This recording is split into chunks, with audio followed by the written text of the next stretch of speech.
Dr. Sella here, and this is a better concept against the 4-eye than the zone kick or the zone option. C-gap follow. C-gap follow basically uses zone dive rules, and then the B-back escorting the way for the quarterback, and as the quarterback follows the B-back. Now, here's what you got to understand. You're getting the flex formation. You can run it out of heavy as well. It really doesn't matter. The third guy in the surface, the receiver in this case, because this is flex, is going to block down because there's nobody in the C-gap, so he'll block down and you can get in front of the mic. You've got the guard, the tackle, and the A-back are going to triple team the 4-eye. The guard is going to get his right knee in the crotch, right hand to the stomach, 4 inch northbound steps. The tackle is going to get his nose in the V of the neck, slam his hands through the breastplate, take 4 inch northbound steps from there while the A-back gets his left knee in the crotch, left hand to the stomach, 4 inch northbound steps. Now the key block is going to be the center. He's going to snap the ball and he's going to sprint to the right, thereby canceling the A-gap. This is why I had this conversation with a client yesterday. This is why you cannot have a fat center. Fat guys will get you fired. If they pop the mic through, you're done.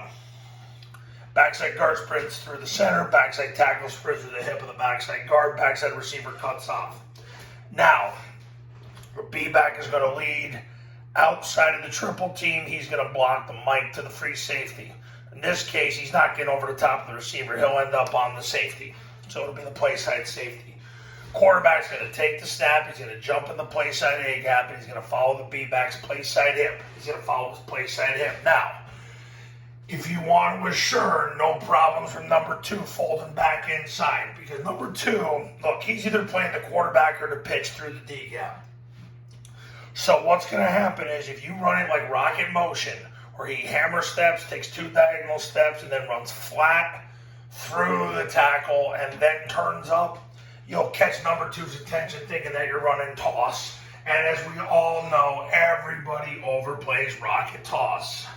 People are terrified of rocket toss. So it occupies him in the D gap. The quarterback jumps in the gap and then follows the B-back's play side hip. You don't have to worry about the quarter because it's a flank play. And that is that. So that's how you run follow versus a 4-eye. It's C-gap follow, so you're running outside the triple team. In the past, what Army Navy have done is they've had the B-back kick number 1, and they run the follow-up inside of that. I actually learned that personally from Coach Niamatololo many years ago. And then last year, Army was running it as well, where if there was a scrape exchange, it didn't matter because the B-back would run through the B-gap and block whoever shows and go from there. I made a video on it.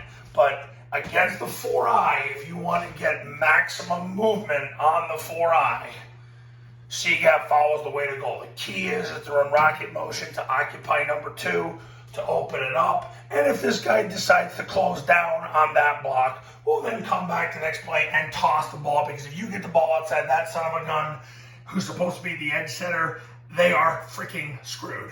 So, C-gap follow versus 4-eye, probably even better than zone kick or zone option. And coaches, you want to win more games in 2022?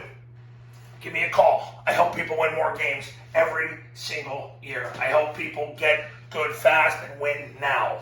Call me. My number's on the thumbnail of this video. So is my website. Talk to you soon.